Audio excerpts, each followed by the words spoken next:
العالمين والعاقبة للمتقين والصلاة والسلام على أشرف الأنبياء نبينا محمد وعلى آله وأصحابه أجمعين. سبحانك لا علم لنا إلا ما علمتنا إنك أنت العليم الحكيم. رب اشرح لي صدري ويسر لي أمري واحلل عقدة من لساني يفقهوا قولي. أما بعد. Chers frères, remercions Allah subhanahu wa ta'ala, le très haut, le tout miséricordieux, maître du monde et de l'univers, de nous avoir accordé l'iman, de nous avoir permis de jeûner durant ce mois de Ramadan. Et aussi, on remercie Allah subhanahu wa ta'ala qui nous a permis de nous retrouver aujourd'hui pour la salat al-Jumu'ah. Une pensée à toutes les personnes qui souffrent à travers le monde durant ce mois de Ramadan, à toutes les personnes qui sont malades, et à toutes les personnes qui sont en examen ou dans les épreuves du bac ou dans d'autres épreuves, qu'Allah subhanahu wa ta'ala lui accorde la réussite totale dans ce monde et surtout dans l'autre monde. Amen. Kayfa antum ma'allah? Comment êtes-vous aujourd'hui avec Allah subhanahu wa ta'ala? Comme chaque année, lorsqu'il y a i'tikaf, ça nous annonce la fin du mois de Ramadan. Il reste moins de 10 jours. Mais c'est les 10 meilleures nuits de l'année. 3 semaines passées dans ce mois béni du mois de Ramadan. Quel est le résultat aujourd'hui? Et il reste une semaine avant le retour de Shaitan. Alors pour profiter de ces quelques heures, quelques jours qui nous restent, il faut qu'on se reconcentre sur un objectif, la taqwa, qui a été détaillé ce dimanche.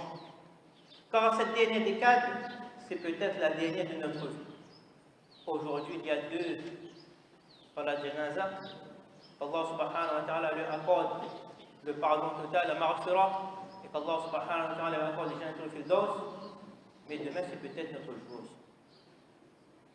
Le mois de Ramadan, c'est comme le mois de l'amour qu'Allah subhanahu wa ta'ala a pour nous. Du début à la fin, si on observe toutes les actions qu'il y a, on voit qu'il y a l'amour d'Allah subhanahu wa ta'ala. Le jeûne a été rendu obligatoire pour avoir la taqwa. Kutiba alaykum as-siyam kama kutiba ala alladhina min qablikum la'allakum tattaqun. La taqwa, c'est un sentiment spécial avec Allah subhanahu wa ta'ala où se mélangent 3 éléments essentiels. Il y a l'amour, la crainte et l'espoir. Ibn al-Qayyim explique bien cela en disant que Al-Qabu fi sayrihi ila Allah azza wa jal bimanzilati at-ta'ir fal-mahabba ra'sahu wal-khawf wal-raja janahahu. Que le cœur, dans son cheminement vers Allah, vers l'amour d'Allah subhanahu wa ta'ala, il ressemble à un oiseau. L'amour d'Allah subhanahu wa ta'ala représente la tête de cet oiseau. Et la crainte et l'espérance représentent ces 2 ailes. Tant que la tête et les 2 ailes sont préservées, l'oiseau est performant dans son vol. En revanche, si la tête est coupée, l'oiseau meurt. S'il perd ses ailes, il devient une proie facile pour tout chasseur prédateur. C'est un point de départ très important pour comprendre que tout le mois de Ramadan, c'est un mois d'amour. Lorsqu'on regarde l'amour dans un couple, un homme et une femme qui viennent de se marier, qui viennent de s'unir, on peut apercevoir plusieurs signes du vrai amour à plusieurs niveaux. 5 niveaux: dans la générosité, dans les éléments de surprise, dans la déclaration d'amour en elle-même, dans la bienveillance et dans la confidence, le secret. Dans le mois de Ramadan, on voit la même chose qu'Allah subhanahu wa ta'ala fait avec nous. À travers le Coran et le Hadith, on va comprendre. Générosité. Le début même de ce mois de Ramadan, c'est une générosité extraordinaire. Celui qui fait le jeûne comme il le faut sera entouré, enveloppé par la clémence, la miséricorde d'Allah subhanahu wa ta'ala, et son dua sera accepté. Man sama Ramadan ghufira lahu ma taqaddama min dhanbi. Celui qui jeûne, la journée, il aura ses péchés effacés. Générosité d'Allah subhanahu wa ta'ala. Celui qui fait le qiyamul layl, salat al-tarawih, il aura ses péchés effacés. Il y a la proximité d'Allah subhanahu wa ta'ala. Inni qarib ujibu da'wat ad-da'i idha da'an. Demande, je te donne. Celui qui donne iftar à un jeûneur, il aura la récompense de ce jeûne-là aussi, sans diminuer la récompense du jeûneur en elle-même. Le doua, nous savons, le doua d'un père, le doua d'un voyageur et le doua de jeûneur, c'est pas rejeté. Il faut demander à Allah subhanahu wa ta'ala. Dans notre monde, le paradis, ça c'est la récompense suprême. Et avec quelle générosité Allah subhanahu wa ta'ala va traiter, on aura pour les jeûneurs, il y aura un traitement spécial, traitement VIP. Pourquoi? Une porte réservée pour les jeûneurs. Aujourd'hui, dans ce monde, si on est invité à une réception, à un événement, si on est traité un petit peu mieux que les autres, on est content. Mais là, c'est Allah subhanahu wa ta'ala qui sera généreux envers nous. Comme dans le couple, la générosité de l'un envers l'autre, ce n'est pas qu'au début, mais doit être tout le long de la vie. Deuxième niveau, l'élément de surprise. Allah subhanahu wa ta'ala, il dit, mon serviteur a délaissé la nourriture et la boisson et ses désirs, min ajli, pour moi. As-siyamu li. Le jeûne, c'est pour moi. Allah subhanahu wa ta'ala, il le dit. Et c'est moi personnellement qui contribuera, qui donnera la récompense. L'élément de surprise. On ne sait pas c'est quoi la récompense de ce jeûne-là. Si une personne nous dit qu'il nous invite à un repas, oui, on est content. Si une personne qu'on aime dans ce monde nous invite, comment on est content? Mais Allah subhanahu wa ta'ala nous garantit deux joies pour le jeûneur. Lorsqu'il va découvrir le goût de la nourriture qui s'est privé durant la journée, au moment du iftar, il va découvrir, c'est un moment de surprise. Et lorsqu'il va rencontrer Allah subhanahu wa ta'ala, ça c'est un moment extraordinaire. Et aussi il y a la nuit du destin. Ça c'est une surprise dans le cadre où il se trouve dans la dernière décade. C'est un cadeau d'une valeur de 1000 mois, toute une vie d'adoration, 30 000 jours. Celui qui passe cette nuit en ibadat, il aura le pardon d'Allah subhanahu wa ta'ala. Il suffit d'envoyer, on envoie salat, on envoie le dhikr, on envoie sadaqa, à quel numéro? 21, 23, 25, 27, 29. Récompense, qu'est-ce qu'on reçoit? On reçoit plus de 30 000 jours d'adoration. C'est les soldes dans l'adoration d'Allah subhanahu wa ta'ala. Peu d'efforts, beaucoup de récompenses. Il faut s'équiper, il faut se préparer. Il faut réveiller notre famille aussi durant la nuit pour qu'ils profitent aussi de cette générosité-là. C'est un élément de surprise. L'élément de surprise est une manifestation de l'amour. Dans un couple, surtout au début, mais il faut le faire après aussi. Il y a cet élément de surprise-là. Et Allah subhanahu wa ta'ala, il garde des surprises spéciales pour celui qui jeûne avec le corps et celui qui jeûne avec le cœur et les membres.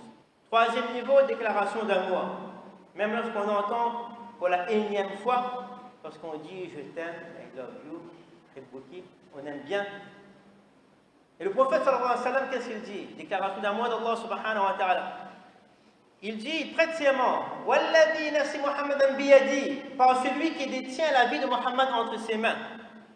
L'odeur désagréable qui sort de la bouche du jeûneur est plus agréable pour Allah subhanahu wa ta'ala que l'odeur du parfum du musc.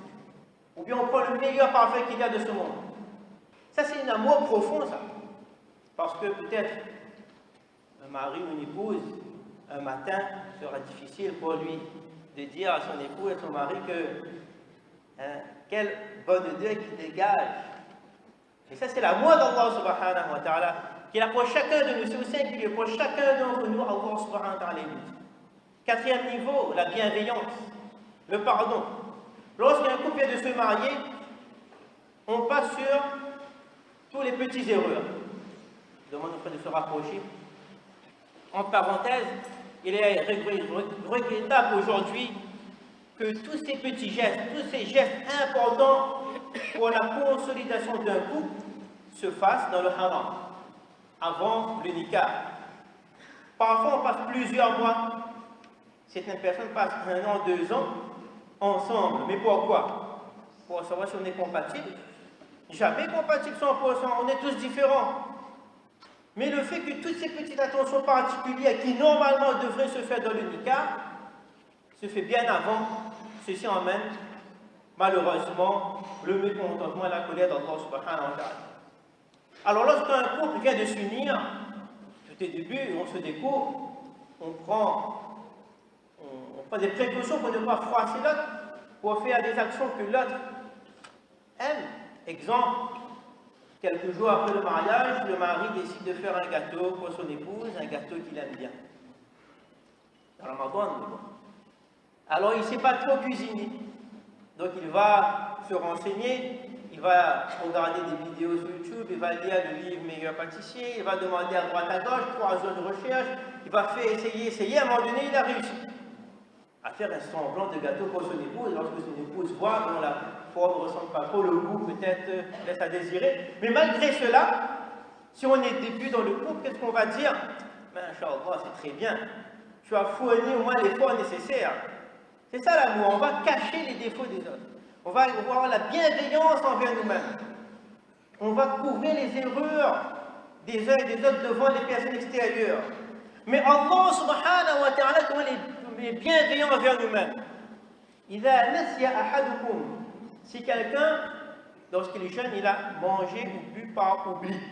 Exemple, on est entre amis, on est entre collègues, au travail, il y a des amis donc non musulmans, au moment de manger, donc on est là, et à un moment donné, il y a un dessert qui est passé là, on a oublié qu'on était en état de jeûne, on a mangé. Ensuite, alors certains se disent, mais peut-être qu'il faudra remplacer. Mais Allah dit non, pas besoin. Même si on mange, qu'il continue son jeûne. La salat, si on a fait quelque chose qui annule la salat, on a oublié un faraj, il faut refaire la salat. Le hajj, on a oublié d'aller à Arafat, on n'a pas pu partir à Arafat, il faut revenir pour faire le hajj. Mais le jeûne, on a pris quelque chose qui annule le jeûne, mais par oubli. On a mangé, digéré, roté, tout, pas oubli. Allah, qu'est-ce qu'il dit? Pas besoin.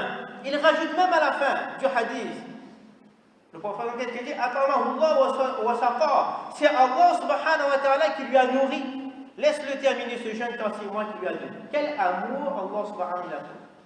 Quatrième niveau, c'est dans la confidence, le secret. Ce qu'on vit durant ce mois de Ramadan, c'est le dernier niveau, cinquième niveau, dans ce mois de Ramadan, c'est tellement extraordinaire. Mais si on va rester dans une routine, on va perdre cette douceur qu'il y a dans ce mois de Ramadan. Ici, on a 12 heures de jeûne, d'autres pays ont 19 heures, 20 heures. Mais nous, on garde le jeûne avec la force et l'énergie du cœur, et non du corps. Lorsqu'on regarde le Salat al-Tarawih, combien de personnes âgées ils font les 20 le matin, ils se lèvent très tôt. Ils ont l'énergie du cœur. Le Ramadan, c'est notre dimension, ça. Notre logique qui change. Quand notre relation avec le temps, l'argent et les péchés sont bousculés là. Lorsqu'il y a la dimension d'amour d'Allah qui entre en nous, notre vision change. Regardez la salat, 5 fois par jour, 5, 6, 7, 8 saf, masha'Allah. Mais le temps est pareil, Allah est toujours là. Qu'est-ce qui a changé? C'est notre amour pour Allah subhanahu qui a augmenté. Mais il faut qu'il reste après le mois de Ramadan. Comme il est vital de nourrir le corps, il est vital de nourrir notre cœur et notre âme. Parole de Omar au moment de mourir, à Madina Munawwara, il appelle ses enfants, il dit que voilà, restez fermes sur la foi. Qu'est-ce qu'il dit après? Gardez le jeûne en période de chaleur. Madina, c'est combien? 50, 55 degrés. Comment garder le jeûne? Il faut nourrir notre foi, notre iman, notre cœur.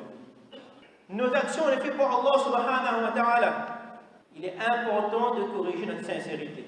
La salat, c'est pour le plaisir d'Allah subhanahu wa ta'ala. La sadaqa, c'est le plaisir d'Allah subhanahu wa ta'ala. Mais aujourd'hui, on dévoile les bonnes et les mauvaises actions. Si on a un nouveau pyjama, fait un selfie, envoie tout le monde. Envoie sur les réseaux sociaux. Avant, tous les 5 minutes, on regarde combien de j'aime on a, combien de likes on a. Se réveille 2 heures du matin, on regarde. Et comme cela, on va dévoiler nos bonnes actions. Pour faire plaisir aux gens, Ikhlas disparaît, valeur de l'action est nulle. On fonctionne par le regard des gens. Or, le Ramadan, il est là pour nous corriger nous-mêmes, intérieurement et extérieurement. Lorsqu'on fait une bonne action, c'est qu'on veut que c'est Allah subhanahu qui va mettre j'aime. On va faire la salat, Allah ta'ala va mettre j'aime. On va faire la sadaqa, c'est Allah ta'ala qui va mettre j'aime. On n'a pas besoin de 50 000 j'aime, on a besoin d'un seul, celui d'Allah subhanahu wa ta'ala. Exemple, petit-fils de Ali radiallahu anhu, Zayn al-Abidin, il est dit que pendant 10 ans, il a donné de la nourriture aux pauvres. Pas un seul, 100 familles. Les nuits, il portait les rations, déposées devant la maison. Le matin, il découvrait la ration, mais personne ne savait qui avait donné. Lorsqu'il est décédé, les personnes ne recevaient plus de nourriture. Et lorsqu'on a fait son roussal, on a vu les traces sur les épaules. C'est là qu'on a connu, mais c'était lui qui donnait. Personne ne savait. Abdullah ibn Mubarak, on a déjà parlé de ce grand alim. Un jour, il voit dans son daf, il manque un élève. Alors il prend renseignement, il dit que cet élève-là, en fait, il est en prison parce qu'il a beaucoup de dettes. 10 000 dirhams, 100 000 euros de dettes. Alors il va se renseigner avec qui? Il rencontre la personne interne, il dit cet élève te doit combien, etc. C'est bon, je te donne les 10 000 dirhams, mais une condition. Tu ne dis à personne que c'est moi qui t'ai donné cet argent. Personne ne doit savoir. Imam Ahmad Hanbal dit que Abdullah ibn Mubarak a atteint ce degré-là à cause de ses secrets entre lui et Allah subhanahu wa ta'ala. Il n'a pas dévoilé ses bonnes actions, tout était pour Allah subhanahu wa ta'ala. Comme dans un couple, les confidences, les secrets ne doivent pas être dévoilés. Aujourd'hui, on s'affiche en couple sur les réseaux sociaux. Qu'Allah subhanahu wa ta'ala nous fasse comprendre. Pendant ces quelques jours qui restent, il nous faut augmenter donc notre privilège, nos secrets avec Allah subhanahu wa ta'ala. Qu'Allah subhanahu wa ta'ala est Al-Alim, il connaît tout, il est Al-Basir, il voit tout, il est Sami, il est Al-Latif, comment il est bienveillant.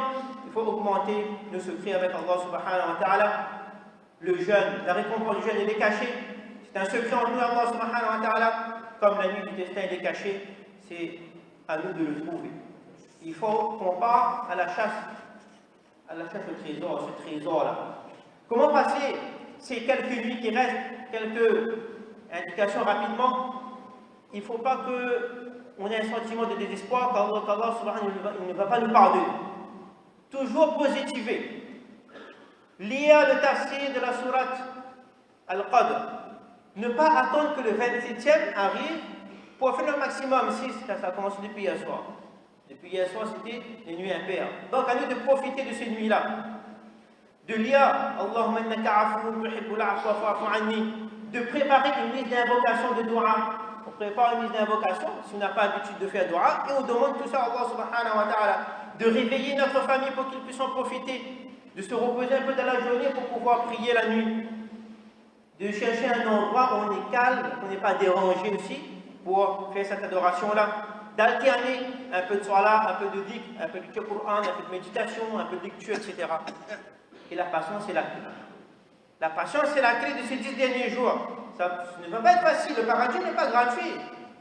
Mais c'est le moment de supporter cette contrainte, de garder patience, et pour qu'Allah subhanahu wa ta'ala, donc, il nous accorde le paradis.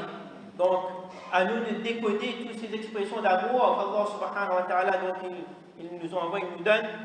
Il faut qu'on fasse notre i'tikaf du cœur, notre i'tikaf de la pensée, de nos membres. Et il ne faut pas que ce mois de Ramadan 2017 soit comme 2016, il faut qu'il y ait une progression. Donc Allah subhanahu wa ta'ala me donne moi-même la conclusion de quelques paroles, surtout de profiter, de comprendre, d'augmenter cet amour pour Allah subhanahu wa ta'ala, et qu'Allah subhanahu wa ta'ala nous permet de mettre en pratique, de propager les actions. Amin ya rabbal alamin, wa akhiru da'wana alhamdulillah. Allah